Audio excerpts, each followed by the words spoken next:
This special Jewish History podcast is dedicated in loving memory and Lilu Nishmas Michael ben Shmuel and Yehudit, whose yahrzeit falls out on the 6th day of Adar, which is the day that this Jewish History podcast is being recorded. May his soul be elevated in heaven.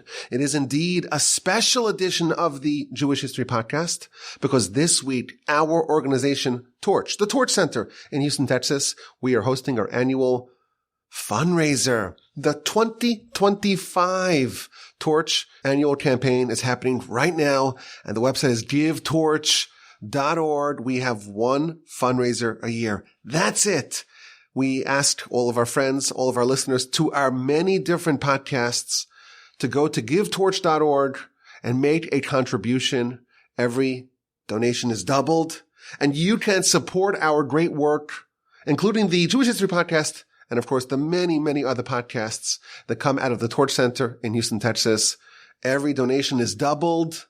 So if you enjoy this show, if you've listened and learned and been inspired and educated from the Jewish History podcast, I ask you to support us now in 2025. Go visit the website, givetorch.org.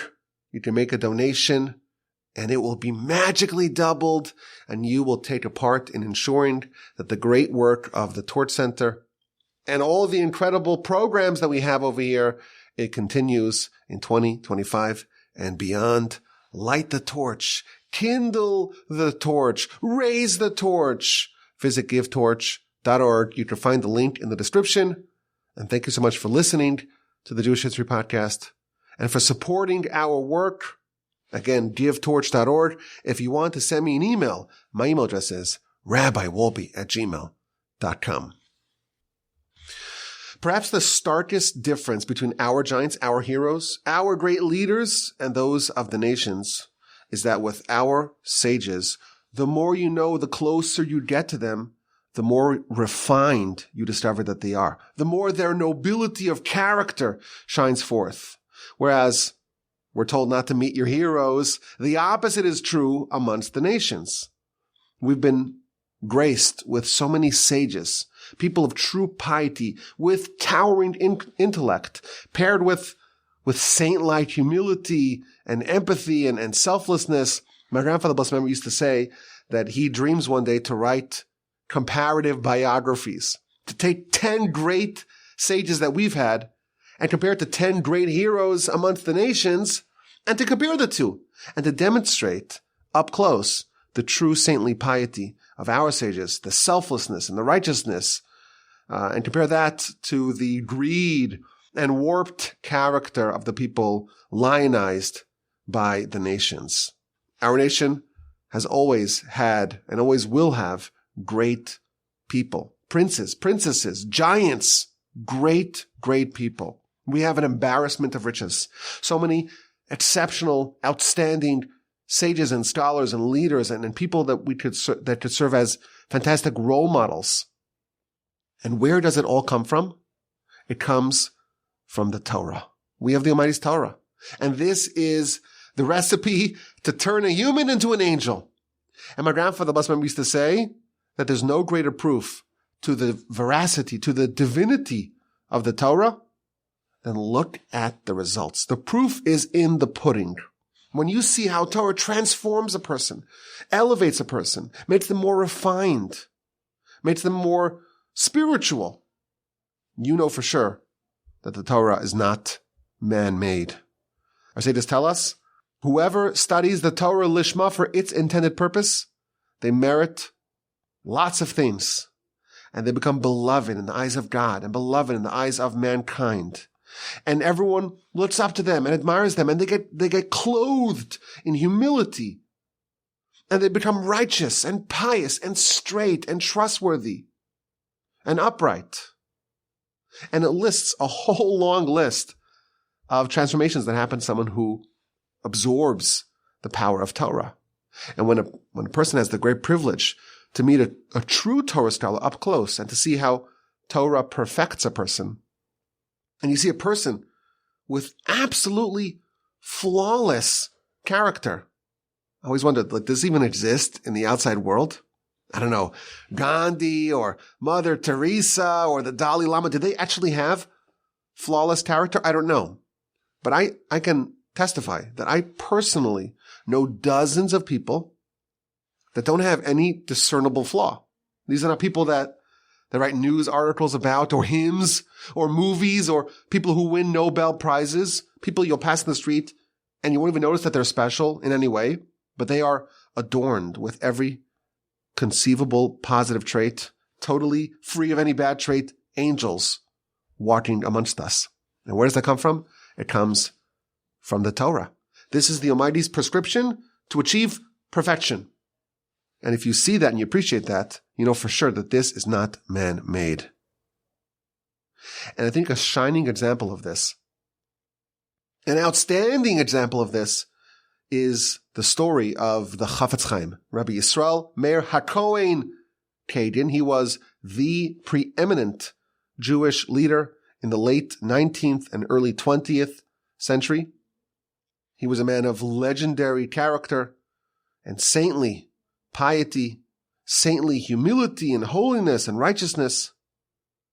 There are literally thousands of documented stories that talk about his scrupulous honesty and integrity, and his gentle nature, and his kindness, and his dedication for others, and his empathy for others. I was thinking, if we're going to do a Jewish history podcast on the Chofetz Chaim, should it be 2 episodes, 3 episodes, 4 episodes? It could be 10, because there's so much. And I, like many other Jewish children, I was raised on the stories of the Chofetz Chaim. And I have the privilege that my son, Yisrael Meir, is partially named after this great sage. We're not going to do 4 or 5 or 10 episodes. We'll do 1, but we'll try to capture the flavor of this absolutely resplendent character and talk a little bit about the influence that he had on the Jewish world in his day and even until today.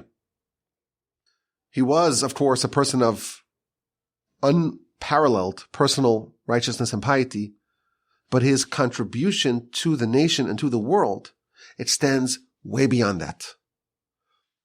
He wrote many, many books, and many of them in very different, disparate fields, and books that are absolutely revolutionary and shape modern Jewish life. So, for example, he's known as the Chofetz Chaim. Why? Because that's the name of his first book, Chofetz Chaim, which means desirous of life, based upon the verse in Psalms. Who is the man who's desirous of life? He who doesn't speak evil, who guards his tongue. Today, there's public awareness of the concept of Lashon Hara, of evil talk, of slander. And people learn about the laws of Lashon Hara and the severity and the importance of not saying anything bad or harmful about another person. This is attributable to him because he raised the public awareness thanks to this book. We have another set of books, the Mishnah Berurah. These are the authoritative works that clarify and explain and render rulings on all matters of practical halacha. And his standing is interesting because he didn't really hold an official rabbinic position. And nevertheless, his rulings are considered to be absolutely authoritative by the entirety of the nation. He was someone who was accepted by all, who was beloved by all, who was revered by all. Every group in the entire panoply of Jewish life looks up to him, reveres him, accepts his rulings. It's hard to imagine a Jew more beloved than the Chofetz Chaim, or a person whose influence is as impactful. So let's tell his story. The Chofetz Chaim was born in 1839. His father was a student of the great yeshiva in Volozhin. His father was a pious man, a learned man, but a shopkeeper. And his mother was actually his father's second wife. His father's first wife had passed away young, and his father actually married his sister-in-law. You can't marry 2 sisters in their lifetime. It's against the Torah law. But after the passing of one, should that happen tragically, you can marry their sister. He married the sister of his first wife, and that produced the Chofetz Chaim. And his mother was very righteous. And she was always crying and praying for her son that he should grow up to be righteous. Now, when he was 10, his father passed away at the age of 46, and his mother remarried someone whose name was Shimon from the town of Radin, which is going to be the home of the Chofetz Chaim eventually. Even though they lived a little bit in Vilna, they moved back to Radin. Now, young Yisrael Meir was a brilliant, prodigious, precocious child, and he committed himself to study with unusual intensity and diligence, but there was something really special about him, as we shall see. He got married at the ripe age of 16, which wasn't as unusual at the time as it is today. And who did he marry? So recall his father passed away, and his mother remarried someone named Shimon, and he came with a family of his own, and he was very desirous that his daughter, the stepsister of Chofetz Chaim, would marry this crown jewel of the Jewish people.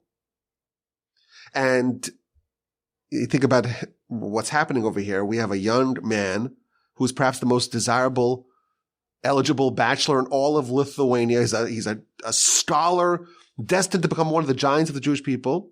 And every rich man in all of Lithuania would give a handsome dowry to have him as a son-in-law. But his stepfather wants him as a son-in-law. So he suggests maybe we can marry our children off. Now, the Chofetz Chaim's mother didn't like that. And there was this conflict that ensued. And when young Yisrael Meir discovered that this is causing problems to his mother's marriage, he says, I'll marry her, no problem. Now, the girl was older than him, and the family had little money or prestige. And there wasn't a family that wouldn't give up everything to have him as a son-in-law. But he said, this is going to cause problems. I'll marry her. I don't want to jeopardize my mother's marriage.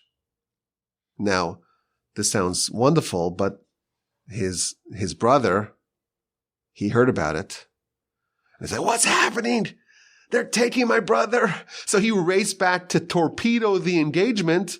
But as fate would have it, his brother is coming to stop this. This is a terrible thing. What's happening over here? His coach broke down before he arrived in Radin. And by the time he got there, the engagement was sealed. No problem. You could annul the engagement. Chofetz Chaim says, annul the engagement? How can I shame a young Jewish girl? I can't do that. As we'll see later on, he said about himself, I never caused pain to a single person ever in my life. He had such gentleness of character. He's engaged.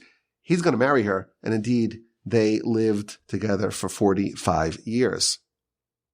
Now, even though his father-in-law and his stepfather was not a wealthy man, he still promised a modest dowry of 300 rubles.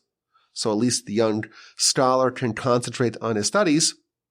But unfortunately, his father-in-law / stepfather's business failed, and he wasn't able to fulfill his pledge. So what now? How will this young family support itself? So we have a great scholar, even as a very young man. It's quite natural. Let him go into the rabbinate. But he adamantly refused. He was eminently qualified, and many towns would clamor to have him as their rabbi, but he refused. And his mother tried to convince him, and his father-in-law / stepfather tried to convince him, and his wife. But his aversion to the rabbinate was ironclad. And I was trying to figure out why. It's natural. You have a great sage. Be the rabbi of the town. It's a good, decent living. So everyone's trying to figure this out, and some have suggested that he shunned all forms of honor. Others suggested that maybe he wanted to maintain this posture of being like a simple Jew. He always resisted any trappings of any pretensions of being anything other than a simple Jew. Maybe in his humility he felt unqualified. And some have speculated a town rabbi has to get involved in all sorts of squabbles and conflicts in the community, and that would force him to hear Lashon Hara, to hear evil talk and slander. And he made it his mission to never, ever, ever do that. And we'll see more about that in just a little bit. Regardless, he didn't take the job. And even when he opened the yeshiva, he was like the unofficial head of the yeshiva.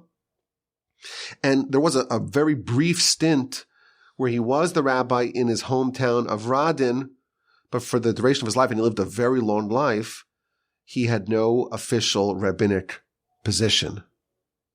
And maybe it's always the case like that. When someone's not tethered to a specific post or a specific community or local responsibility or faction, the impact that they can have on the nation is actually greater. So if he's not going to be a rabbi and he won't be supported by his father-in-law, what to do? He refused any handouts. He didn't want to benefit from a penny, from a kopek that he did not earn.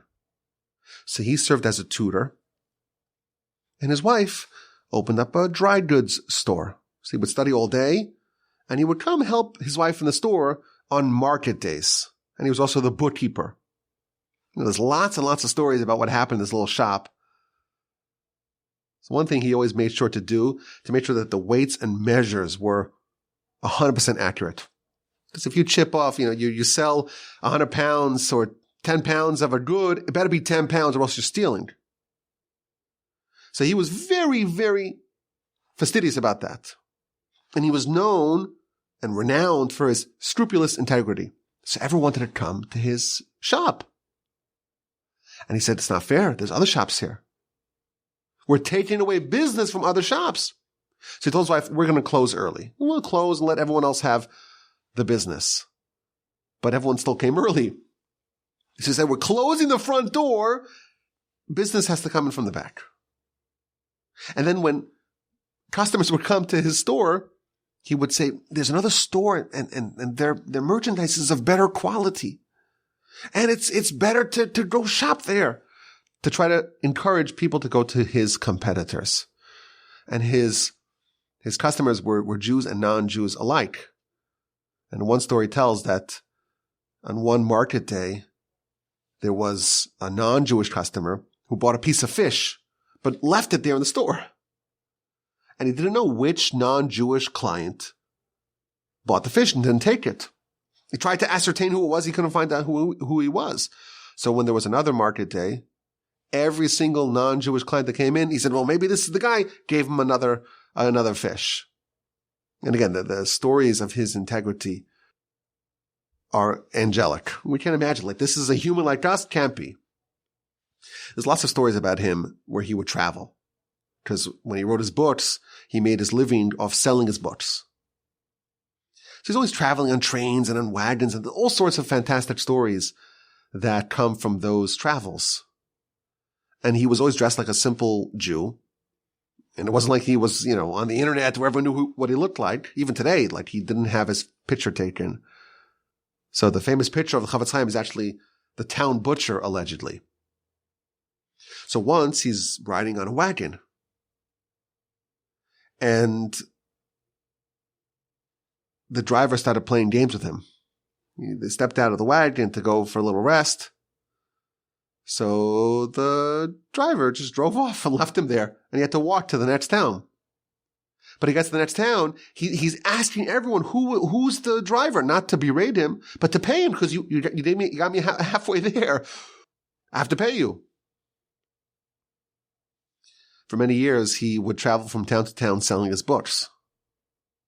And he never sold a single book until he inspected every single page to make sure that there was nothing wrong. There was no misprints, no folded pages, no miscut pages. His daughter remembers, she would tell over, I remember, there were stacks and stacks of books, and he would sometimes employ her. You cannot sell a product that's not perfect. And when he had the yeshiva, he would give a short speech to the students after the prayer service, after Shachris. And one day he told his students, I can't give you any words of encouragement today. I didn't study sufficiently yesterday. Why not? Because he got a new shipment of books, and he went through book by book, page by page, to make sure that every single one of them that he's going to sell is absolutely perfect.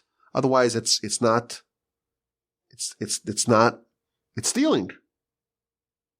And he said, I didn't study sufficiently yesterday. How could I speak to you? How could I tell you what you should do? How could I rebuke you or give you mussar or give you direction or encouragement?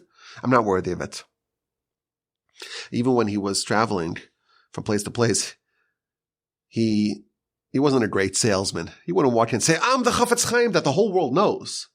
He would say, I'm the agent. I'm the agent of the Chofetz Chaim, because he didn't want the honor. And when people realized this is the Chofetz Chaim, wow, the great sage, the renowned the world over, they try to give him extra money because he was very, very poor. And he absolutely categorically refused to take even a penny more. And there was once that he was leaving a town, he was on the train, and someone came to him from the window and says, I want to buy the book that you're selling. So he said, okay. He gave him a book through the window and he paid him. But it was supposed to be a 1 ruble. But the guy slipped 100 ruble note to the rabbi. Okay, I'm helping the great rabbi, giving him some extra money. So the Chofetz Chaim arrives at the next town and he realizes what's happened. He doesn't remember who it was who gave him that. So he turns around, goes back to the town, and goes to the shul, and he starts crying, bawling, begging. Who's the person who paid me extra? Come forth. I don't want to be overpaid even 1 penny.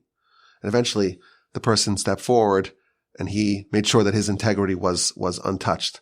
And in general, so many stories about him crying. His heart was the heart of an angel.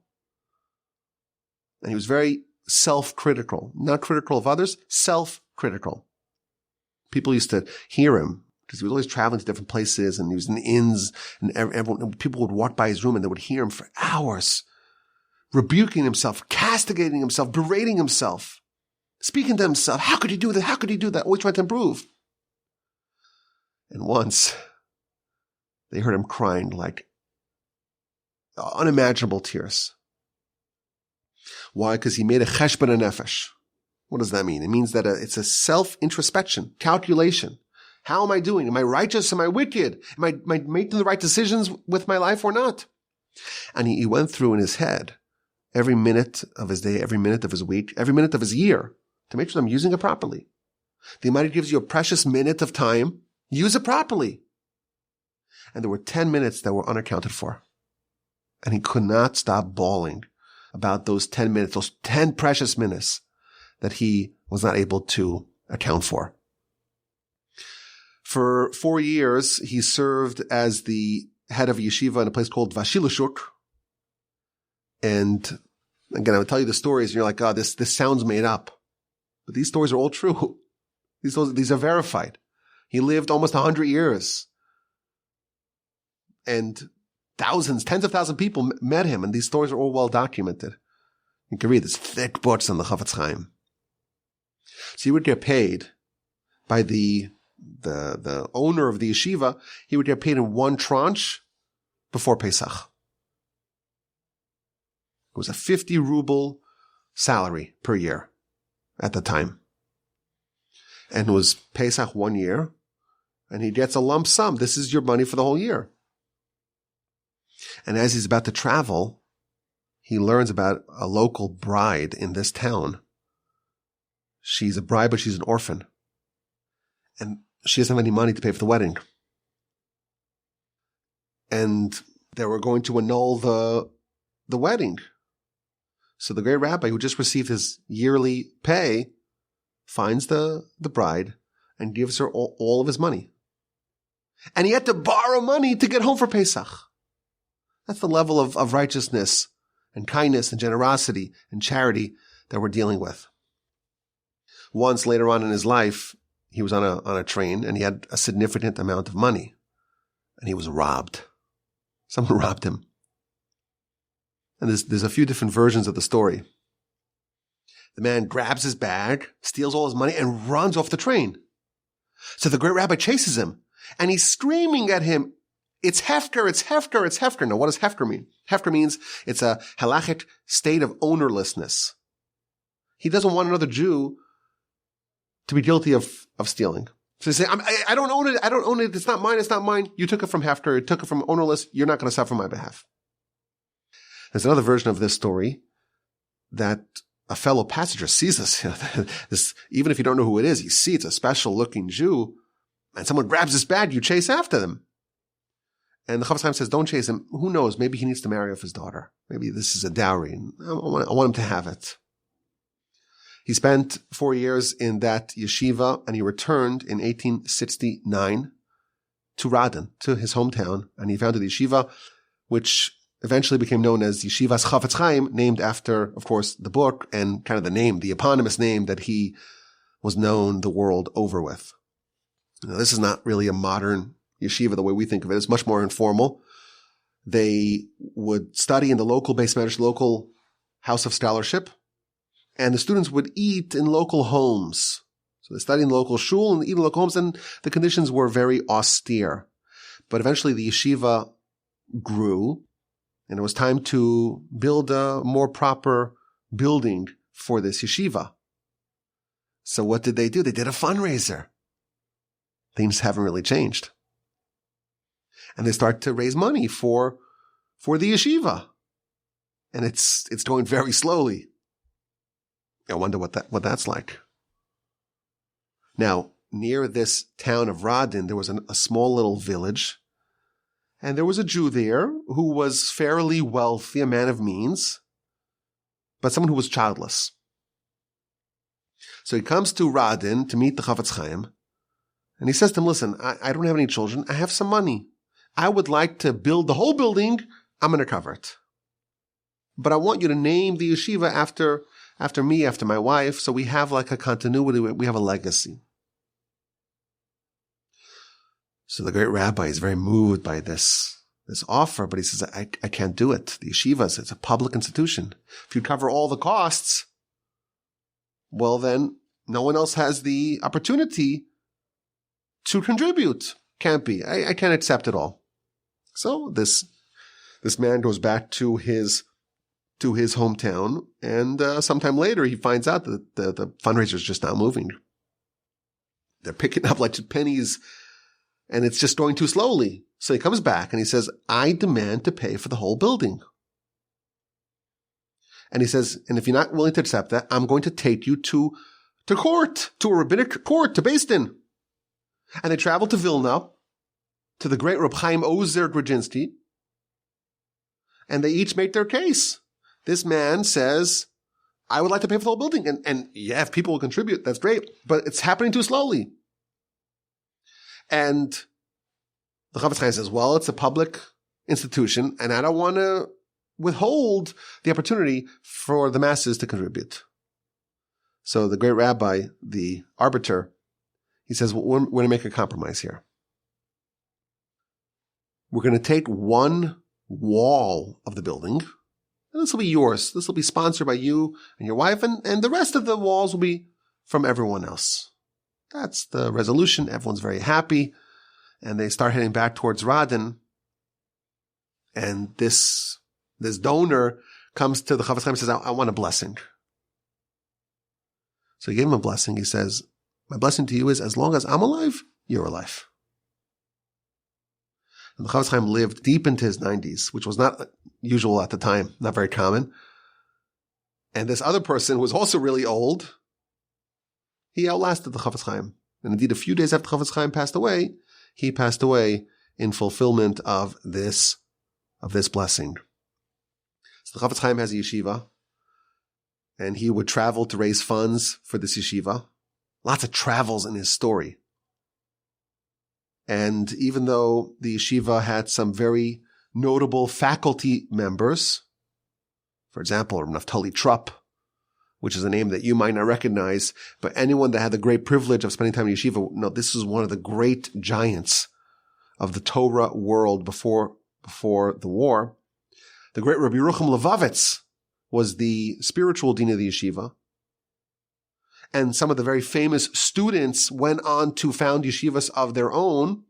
So, for example, Rabbi David Leibowitz, who founded the Chofetz Chaim Yeshiva in the United States, and Rabbi Chatzkel Sarna, who was the head of the yeshiva in Hebron, and so on. Even though the Chofetz Chaim's yeshiva was very successful, his impact on world Jewry was largely due to his other activities, and most specifically to the revolutionary books that he wrote and the critical initiatives that he spearheaded. The first book that he published was the eponymously titled Chofetz Chaim, The Laws of Lashon Hara, of Evil Talk. The verse tells us in Psalms chapter 34, who is the man who is desirous of life? Nitzar Lashon Meir, guard your tongue from evil and your lips from speaking deceit. This is a book to live life. You desire life? Follow this prescription. Now, something very interesting about the style of writing of Chofetz Chaim is that this was written for the layman. In almost all of his books, you could say, it's a fascinating study because he wrote so many books and so many diverse books on such different topics, and it's hard to find like a common theme. But all the things that he sensed that the nation needed, he would invest on helping them where they're at. So his books, they're not about like displaying his great genius. He was a fantastic, prodigious genius. But his books were written for the people, for even the common folk. And he wrote it was written in a language and in a style that was appealing to them. And many of his books, again, there's lots of them, many of the books are written in ways that really speak to you. Even today, you read the books, it's like you're so motivated to say, I take the lesson to heart and I'm going to implement it. He collects all the sources from all over the Talmud and different Talmuds and all the Midrash and all the sources and lays it out. And then he also speaks often, very often, with parables.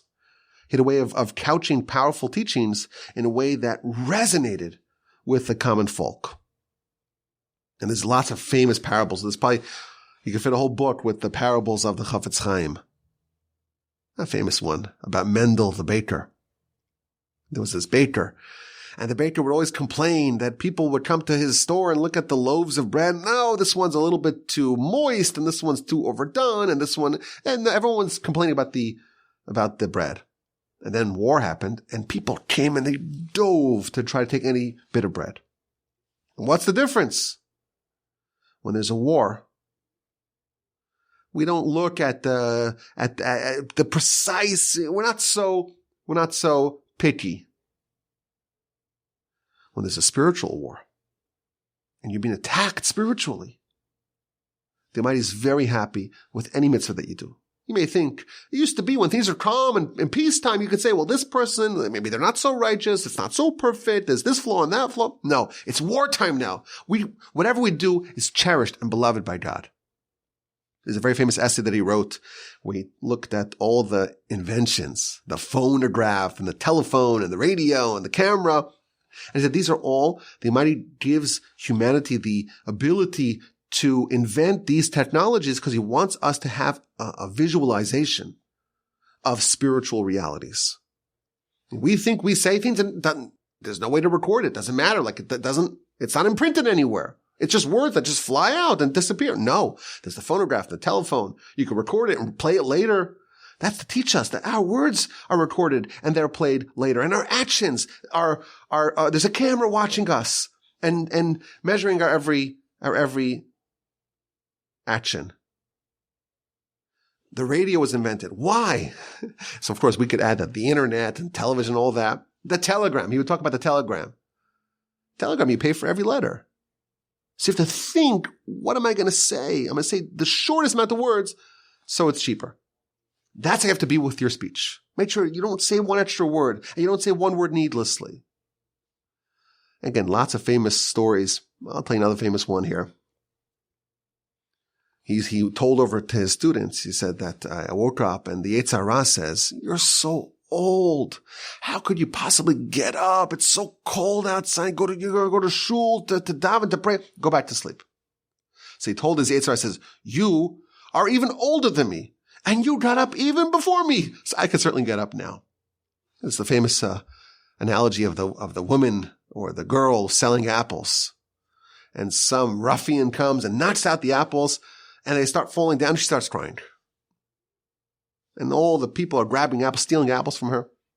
And someone comes to her and says, why don't you also grab some apples? Don't just sit around and cry. People are praying. They pray, and their mind is wandering, and they're not concentrating, and there's no devotion. And they're just losing it all. Okay, but now you're halfway through prayer. Grab some apples. You can still do something more. It's not perfect, so what? But grab what you can. These are some of the very famous teachings that he taught. But again, if I'm misleading you to think that this is it, there's thousands, tens of thousands. We have books that are on anthologies. I have books, anthologies of his writing, thick books, and very, very powerful and fundamental books. And what's also interesting about it, this is true with his speeches and his writings and his whole persona. It's scaled very nicely. You could have a simple person, a lay person, who could read it and understand it. But the simplicity is actually masking tremendous depth and greatness. When he would speak at a rabbinic conference, there's a very famous conference in 1923 that he traveled to Vienna to the rabbinic conference, and all the great Torah giants of the world were there, and everyone was craning their ear and their neck to hear what he had to say. And the great people, they understood the profundity of what he was trying to say. But even the simpletons, he spoke to them as well. In his writings, he would hire lay people to be editors. And he would ask regular people, did this make sense to you? You didn't want it to be scholarly and monographs that are limited to the more scholastically inclined. He would spend a lot of effort to make sure, certainly in his halachic writings, that it's clear, it's concise, it's sharp, it's to the point. There's a story that he was once editing a piece of his work, and they spent hours, him and his son-in-law, who was a close collaborator. They were dealing with a very difficult subject, and he had to write down the halacha, but in a way that was simple and clear and concise. And after hours and hours, they wrote one line and a half line. That's it. And every word was perfect. Was perfectly filtered, the right word, measured. And his son-in-law told him, he said, do you think anyone will ever appreciate just how much work and effort we put into this line? So he told him a story. It was a classic Chofetz Chaim sort of story. It says there was once a young man and his son. They were traveling. They were sent by the Tsar to go to Siberia to go work on the infrastructure of Siberia, to make roads and dig ditches in Siberia. And they're working and they're working and they're working. And there's no one around. Hundreds of miles. It's barren land. And the son tells the father, we're working so hard to make these streets and to make it paved and to make it nice. Will anyone ever appreciate it? And the father says, we have the Tsar. The holy Tsar, the great Tsar. That's what we do it for. Same thing. We're doing this for Hashem. We're doing this for the Almighty. That's what we're doing for.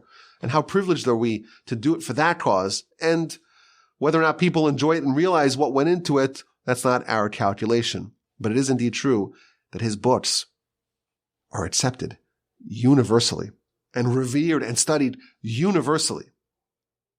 So the first book is the Sefer Chofetz Chaim, the book of Chofetz Chaim, and he wrote a companion work called Shmiras Halashon, guarding of the tongue, and it spawned a revolution. And he argues and he proves that Lashon Hara is basically the worst sin of them all. And there's a lot of sensitivity that we have even today, and I don't think it's much of a leap to say that this is attributable to the Chofetz Chaim.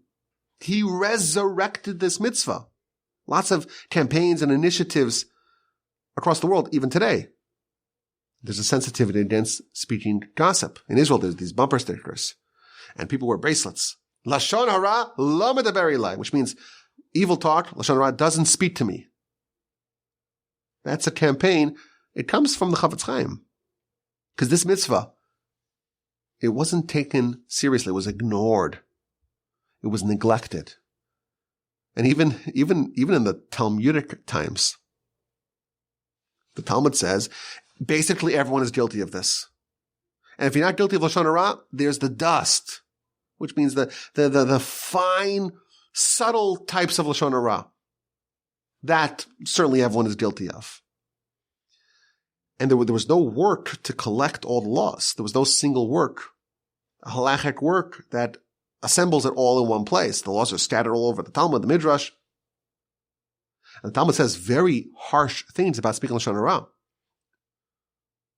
Lashon Hara lengthens the adzal. Habitual speakers of Lashon Hara, they lose their portion of the world to come. And there's 4 groups that don't receive the face of the Shekhinah, whatever that means. And one of them is the habitual Lashon Hara speakers. Lashon Hara kills the speaker, it kills the listener, and it kills the person they're speaking about. And it's worse on some level than the 3 cardinal sins. And the Chofetz Chaim assembles all the sources and speaks about the importance of it and urges the fulfillment of this mitzvah. And he tells us there's 17 different prohibitions and 31 and 14 for a total of 31 positive mitzvahs that a person violates when they speak one word of Lashon Hara. And if someone speaks Lashon Hara, their prayer won't work because their mouth is corrupted. And the mouth is so important. The mouth is the defining characteristic of humanity. And you corrupt that, your Torah won't click, your prayer won't click. He really persuades you in a systematic and authoritative way to learn the laws and to make sure you don't speak any words that are slanderous or that are evil. But of course, there has to be laws for when it's appropriate to speak evil talk. What are the parameters of acceptable Lashon Hara? It has to be beneficial. Should I invest with this guy and you know this person is a swindler? Well, you can't let the person suffer and invest with the embezzler. Yes, but there are 7 prerequisites in order for permissible, beneficial, negative talk. What about the dust of Lashon Hara? Suppose you know that there's someone who doesn't like another person. Just as you're prohibited to say something negative or damaging or harmful about another person, you can't praise a person in the presence of someone that you know doesn't like them in front of their enemy, because that will goad them into speaking negatively, and thus you're responsible for them speaking negatively. I would very much recommend a wonderful book in English. These books have been translated into English. Fantastic. There's also a book that takes the laws, but also the lessons. Those 2 companion works, the Chofetz Chaim and the Spiritual Lashon, and they have what's known as a lesson a day, where each day you could study a little bit of this, a little bit of that. It will change your life. Now, this book was published anonymously in 1873, so he's 34 at the time. And the greatest leader of the nation at the time was Rabbi Israel Salanter. And even though he showed him the book, Rabbi Salanter didn't want to give him an approbation because they actually had a disagreement about one of the laws in the book. Asking forgiveness for someone who you spoke negatively about. On one hand, you do something bad to another person, you have to ask forgiveness. On the other hand, if they don't know that you spoke negatively about them, you didn't cause them any material damage, well, then you're just going to cause more problems by asking forgiveness. Maybe you shouldn't ask for forgiveness. That was the debate, and Rabbi Salanter did not give the approbation as a result of that. But the Chofetz Chaim lived by what he preached.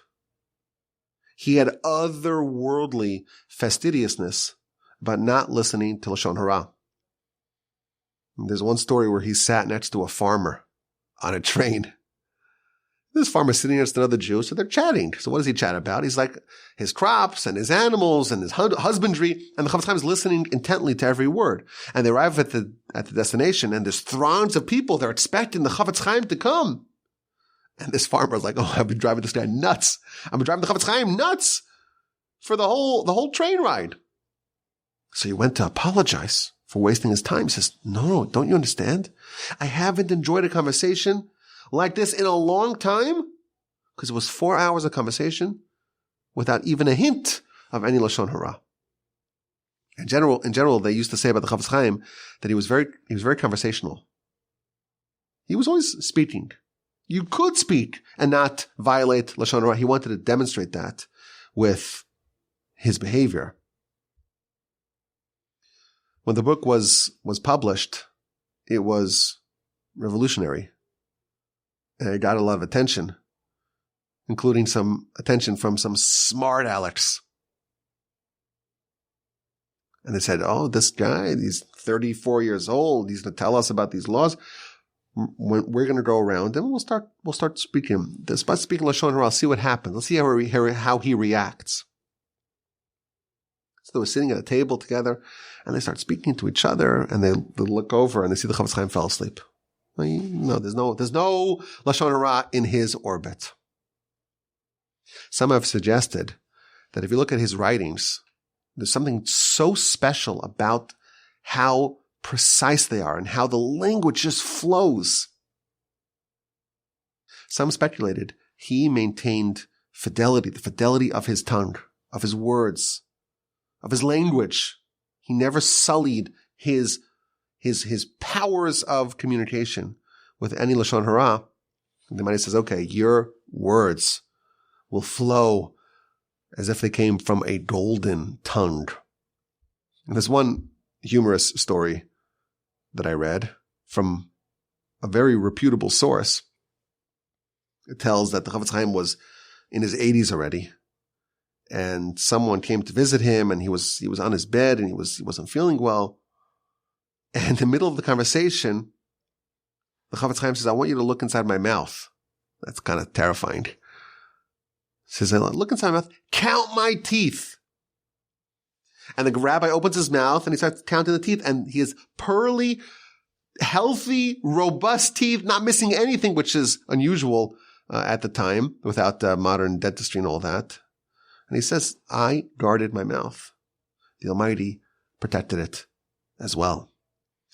Chofetz Chaim became the name that he was known for, but you could argue that the Sefer, the book Mishnah Berurah, was even more impactful. It's hard for someone who doesn't necessarily understand the dynamics of how we have the codification of halacha. It's hard to appreciate the importance of this book. I would make an argument that this is the most important Jewish book, Torah book, in hundreds of years, authored by the Chofetz Chaim. It's a staple in every Jewish home. It's relied upon in every home, in every camp, in every community. Halacha, you think of the history of halacha as like a cycle of complexity and simplicity. You have halacha, you have the Talmud. The Talmud has all of the halacha, all of the practical law. But it's not organized. You have to know all of Talmud to know the answer. And you have to know every possible variable in every possible teaching in the Talmud. You have to be a real expert. It's complex. So then the Rambam can say, okay, I'm going to simplify it. I'm going to organize it. I'm going to just give you just the bottom line. But then a bunch of other sages do the same thing, and suddenly you have 5 or 10 books of the sort. So comes along Rabbi of Cairo, and he says, I'm going to write the Shulchan Aruch. I'm going to make it a set table. I'm going to organize it. For once and for all, I'll simplify it. And he writes the Shulchan Aruch, the code of Jewish law. It's simple. It's simple until all the commentaries start mounting. And it used to be that the Shulchan Aruch was supposed to be studied every month. Just review it every month. Short, to the point, short and sweet. But today, if you open up a modern book of Shulchan Aruch, there's like one line of actual text of the Shulchan Aruch and then mountains of commentaries. It's no longer simple. It's complex. Now, the Shulchan Aruch is broken up into 4 different major sections, and the most pertinent one is known as Orach Chaim, the way of life. All the laws that relate to daily Jewish living. The Chofetz Chaim wrote a monumental commentary that takes all of the different commentaries on the Shulchan Aruch and assembles them and organizes them into one final authoritative work on a commentary that assimilates all the different books and opinions and customs and backstories and explanations all into one. It's like the number one book today for studying this part of the Shulchan Aruch, the part that's most relevant to daily Jewish life. And he spent 25 years finishing these 6 volumes. And it's a staple. It was universally accepted. It's known as the last authority, the final word in Orach Chaim, which is the most important part of Jewish life, laws of prayer, laws of blessings, laws of Shabbos, all the festivals and so on. Those sorts of daily and cyclical Jewish life, it's there, and the Chofetz Chaim wrote this book. And again, the book itself, it's the text of the Shulchan Aruch, and it's actually multiple different commentaries. You have what's known as the Mishnah Berurah, which means the clear delineation of the law. And then you have the more advanced, in-depth Bir Halacha, and so on, other different accompanying parts that he all wrote. And again, today this is known as the last word, the most universally accepted word of halacha across many, many, and really all Jewish communities. Now, there's a lot of stories about the writing of the Mishnah Berurah, of this work of halacha, and it was a particularly difficult time in his life, and he was suffering from grinding poverty, and he would buy yesterday's bread on credit from the local baker, and all sorts of calamities happen. Part of the town burnt down, and there's a terrible episode where his son passed away, and actually he had a dream. As he's publishing the book, volume 3, he has a dream that a Torah scroll falls on the floor. And he knew right away what this meant, what the prophetic version of this dream is. His son had passed away. And as he was in the middle of writing the laws of what to do when someone, God forbid, dies on Shabbos. And the story goes, the legend goes, that he understood that the Satan's trying to stop him from writing this book that's going to be so necessary and so fundamental to Jewish life. And apparently he banged on the table and he screamed, "It's not going to help. I know what you're trying to do to me. The nation needs this work and I'm going to finish it." And again, we could do a whole session on just each one of these books, but he wrote many, many books. So another great one is called Ahavas Chesed, loving kindness, all the laws and stories and teachings about the greatness of chesed, of kindness.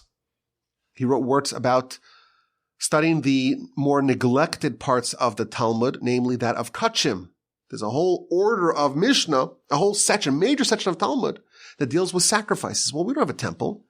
We can't do sacrifices today. We believe Messiah could come any day. Temple could be rebuilt any day. What's going to be? The nation's ignorant about what to do when the temple's rebuilt, Messiah comes. So he wrote one book about encouraging the study of this section of Talmud. And they wrote a second book about, ostensibly it's about yearning, anticipating, awaiting Messiah. It's called Tzipisa Liyeshu, which means it's one of the Talmud says there's 6 questions that a person is asked after they die. The heavenly tribunal asks them 6 questions. And one of them is, did you wait for Messiah? Did you yearn for Messiah? So he writes a book about yearning for Messiah, but the punchline of the book is, well, do you really yearn for it? Are you preparing for it? Do you know the laws that are applicable in the times of Messiah? You're going to wait for Elijah to come teach you the laws? No, Elijah will not teach you the laws that you cannot learn on your own. You have to learn it. So the whole final part of the book is an exhortation to study the laws of Kachim. The legend has it that he himself was living with anticipation of Messiah, that he had a bag ready to go.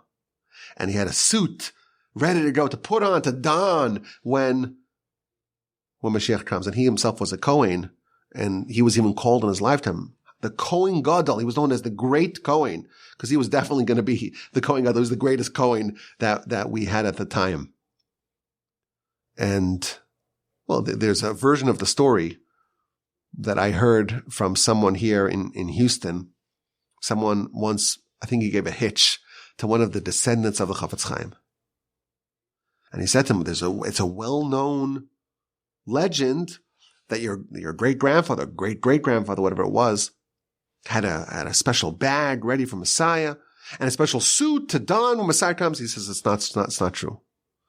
we know that if my great-grandfather had an extra suit, he would find a Jew who needs it and give it to them. Can't be that the story is true. Either way, he certainly was someone who very much made an emphasis about awaiting for Messiah and learning the laws that we need to do, that we need to be aware of when Messiah actually comes.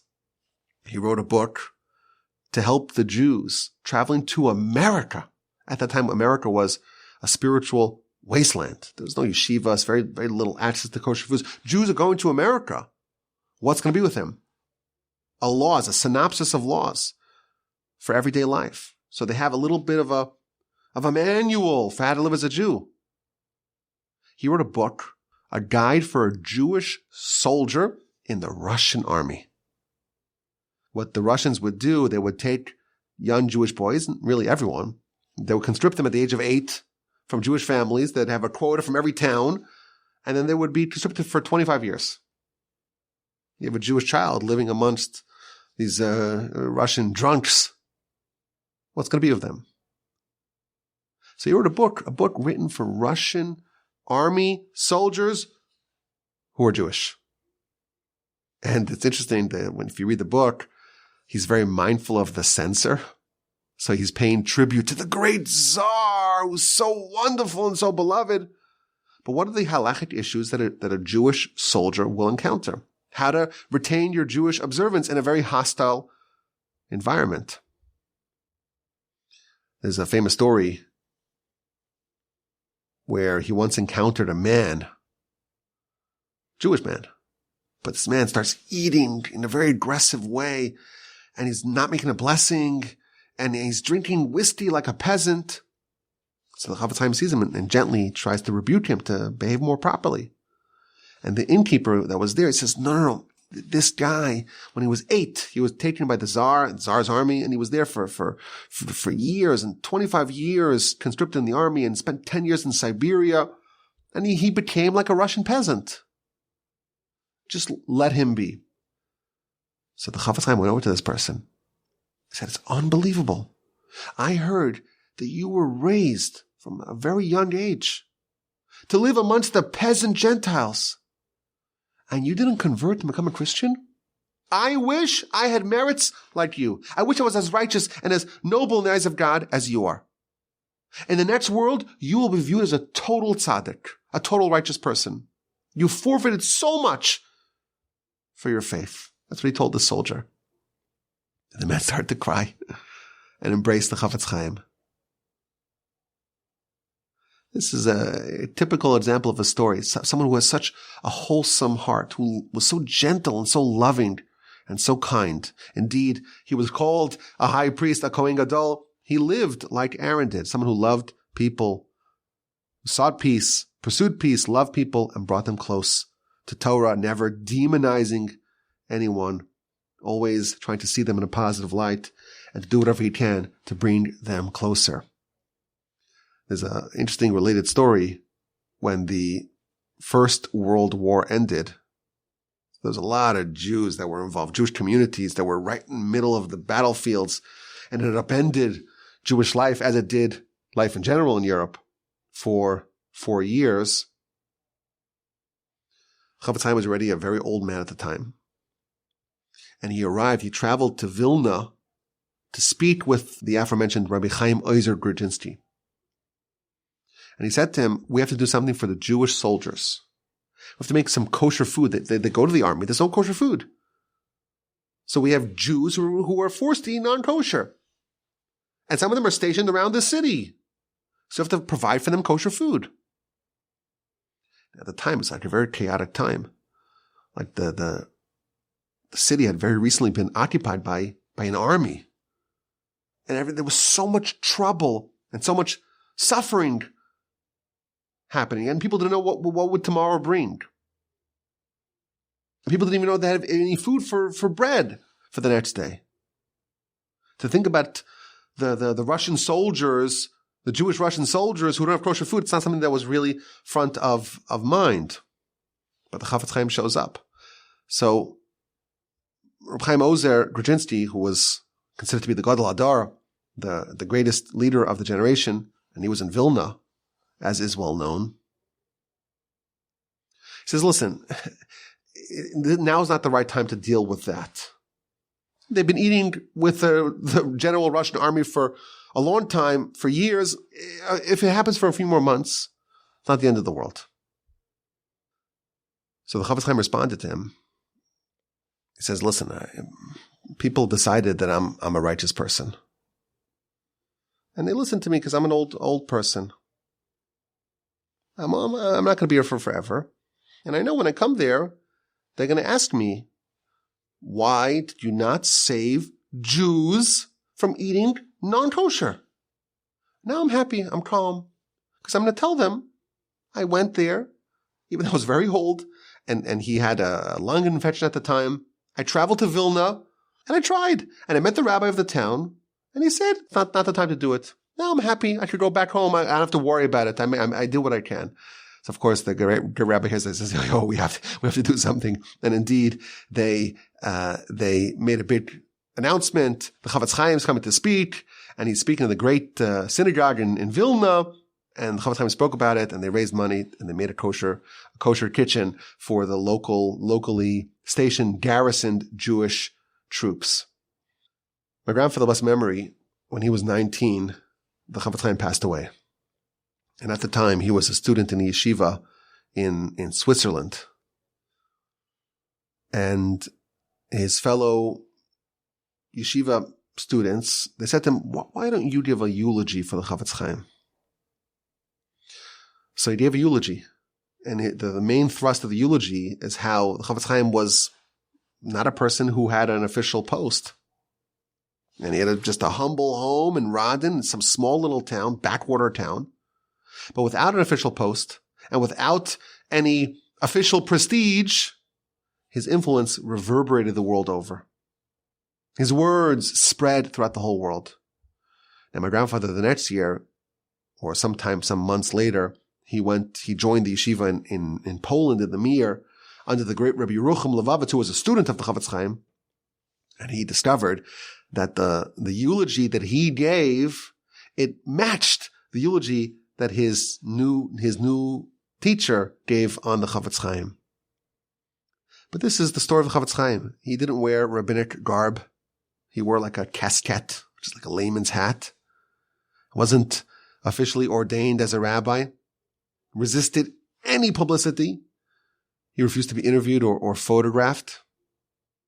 I mentioned earlier there was that great rabbinic conference in Vienna in 1923. That's the memorable Knessia Gedola, where they introduced the Daf Yomi. He needed a passport to get there, but he didn't want his picture taken. So the Polish government, they granted him a special exemption. He could have a passport without a photograph.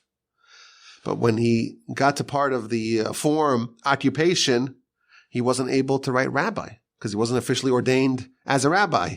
So he was in his 80s, and the Reb Chaim Ozer Grudzinski, the Gadol Adar, he gave him smicha, official rabbinic ordination. He was the rabbi of the whole nation, but wasn't officially a rabbi. There's even a story, an American reporter came to interview him in Radin, and he didn't want to be interviewed by some American reporter. But this woman was allowed to glimpse through a window to see this great sage. And his visage was so powerful that she wrote this very laudatory article, even though she never spoke to him. He didn't want any publicity, and he was pained by his existing renown. And like I said, there's no photographs of him. The butcher is the photograph, the famous photograph of the Chofetz Chaim. It's actually of the local butcher in Radin who apparently looked similar to him. But it was recently discovered about 8 or 10 years ago. There was a video they found. Someone stationed a video, like a tripod with a video of all the people coming into this Knessia Gadol, this rabbinic conference in 1923. And there's like a 10-second clip of the Chofetz Chaim. And I encourage everyone to watch it because you see very clearly the piety and the modesty and the humility and the simplicity, but the undeniable greatness. With him, he tried to hide everything, but it ultimately burst forth. My grandfather used to say, if someone merited to hear the Chofetz Chaim speak, everyone sensed It's like prophecy. It's like the divine presence is speaking from his throat. He testified about himself. I never lied once in my life. I told y'all earlier. He said, I never inconvenienced another person even once in my life. There was once a time he was very old already, and Radin was not known for its infrastructure. And it was like after a rainy season, so it was like the place was full of mud. You couldn't walk on the streets, and the streets weren't paved. And it was full of mud, so what they did is they took like a plank of wood, and people would walk on that one little plank of wood to not sink into the mud. So the Chofetz Chaim was walking on this plank of wood, and then there's an officer in the Polish army who's walking in the opposite direction. So right away, the Chofetz Chaim jumps off to the side to let the guy pass. And the young officer sees this old rabbi, it must be in his 90s, barely 5 feet, not even 5 feet. And he says, you're an older person. I'll move to the side so you could go through. The Chofetz Chaim told him, I never in my life pushed away or inconvenienced any person. I'm not going to start now. I'm not going to start now. Someone with a heart, angelic. If someone else suffered, he suffered. Any pain that someone else experienced hurt him as well. During World War I, his life was chaotic. The yeshiva was split into two. He refused to sleep on a bed for the duration of the war. When my brothers and sisters are suffering, I'm not going to live a life of luxury. Everyone else's problems were his problems. At the end of his life, he decided to go to Israel. He sensed that redemption was imminent. They tried to stop him. They said, we can't leave. A father cannot abandon his children. They made a whole conference. We have to keep the Chofetz Chaim here. And everyone pleaded with him. And his wife took ill and he became ill, and all sorts of blockages stopped his arrival to Israel. Some have speculated that who knows what would have happened if the Chofetz Chaim actually made it there, and how maybe history would have been different. At the very end of Prophets, in the book of Malachi, Scripture offers a stunning depiction of a Kohen, of a priest with whom God made a covenant. And you read a description that's so superlative. It's describing a man of such otherworldly greatness. The only proper comparison is to that of an angel. This is from the Haftorah of Parshas Toldos. It says, the ruling of true Torah were in his mouth, and corruption was not found in his lips. He served God with complete fidelity and brought many back from sin. For the lips of the Kohen guard knowledge, and Torah they will seek from his mouth, for he is like an angel of God. Who is this amazing, angelic, noble, pious Kohen? So wonderful, so righteous, so elevated. The ancient sources in the Midrash point to the first Kohen, Moshe's older brother, the first high priest of our people, Aaron, and his son and his grandsons, as fitting this lofty description. I'm certain, that had the codifiers of the Midrash, had they seen the Chofetz Chaim, lived in modern times, passed away in 1933. Had they met Rabbi Yisrael Meir Hakohen, the Kohen, Kagan, they would have agreed that this verse is an apt description of him as well. My grandfather, blessed memory, used to say that if the nations, if they had a personality, a persona, as great as Maimonides, as great as the Rambam, they would immediately deify him. I think that if the nations were privy to such a person as the Chofetz Chaim, he would also be deified. Because such greatness, we're familiar with it. Our nation. It doesn't exist elsewhere. And what can we say? How fortunate are we to have the Almighty's Holy Torah and to see how it can transform people into veritable angels. And hopefully we can take a thing or two from the story of the Chofetz Chaim and elevate ourselves. I would encourage you to do what you can to get hold of some of his books, because They exude holiness and righteousness and elevation and love. He was a great genius, but his genius is masked by his piety. These books are transformative. They spawned movements. They helped the nation when they needed help.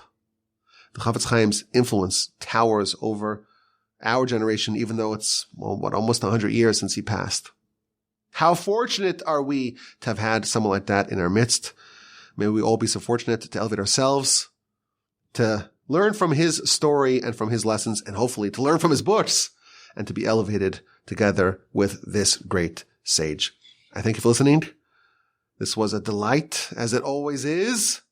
My email address is rabbiwalby@gmail.com.